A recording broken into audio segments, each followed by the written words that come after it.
So some of you might be aware that last year I went to Fiji with a programme called VESA, Volunteer Eco Students Abroad. I thought now might be a good time to share my experience with you and show you exactly what we did. So we all met at the airport with the volunteer leaders and then headed onto a bus to Fiji's capital, Suva. Once we got to Suva, we were given a welcome pack with useful Fijian phrases and an itinerary for the trip.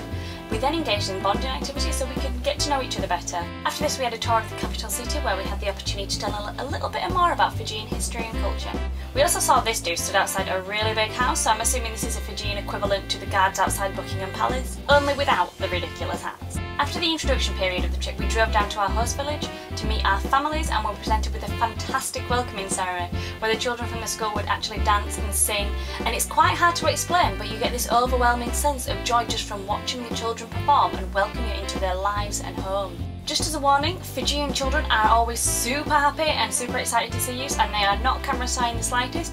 In fact, you'd most likely find them asking you to take pictures of them. And when I tried to film a vlog out there, this is kind of what happened. But of course you indulge all this because it's just the cutest thing on the planet. For the week that you're doing work, each day you'll be split into groups. Those that would teach English and spend time with the children to improve their English skills, and those that would do the labour work and fix up the classrooms and build structures to enhance the living of the villagers. When I was working with the children, I thought it was amazing that in one of the classes the teacher actually asked them what they wanted to be when they grew up. The Fijian children all wanted to be either doctors or teachers because they all seemed to feel that helping each other and helping another person's life would make them happy. And it was kind of awesome to watch a child of 7 years old hold more wisdom than people in their 20s. After work we'd wash up in the river and then have a family meal. At night most families would head up to the community centre to socialise and dance and drink kava, which kind of tastes like spicy muddy water, and that's probably about the most accurate description I can give of it. This particular part of our day was remarkable because you got the opportunity to get to know everyone in the village, and that's why the strength of the community in Fiji is just on a whole new level.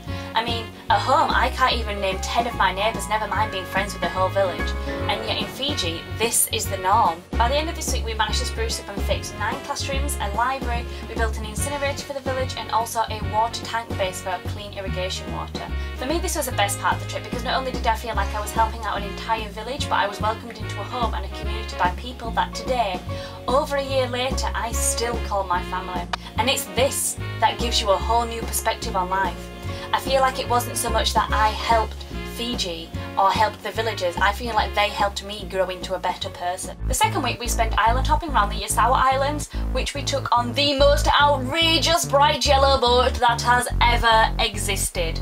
Ever. Here we spent the daytime lounging and engaging in all sorts of fun activities like snorkeling where you could actually touch the fish, swim in the reefs, and for the daredevil type people there were things like scuba diving which involved jumping from caves and all sorts of scary stuff that I was just far too to indulge in. And I'm being serious when I say this. Disneyland is not the happiest place in the world.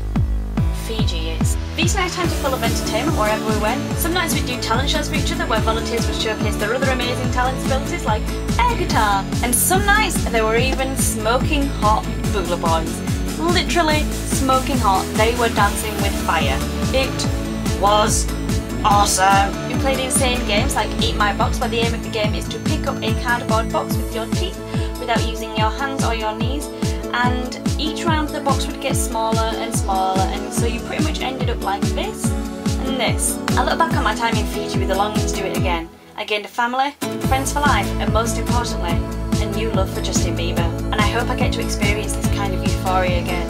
And I would urge anyone that watches this video to do this and to change your life. So I say this with the utmost sincerity. Banaka vaka levu for this opportunity, VESA. Mode.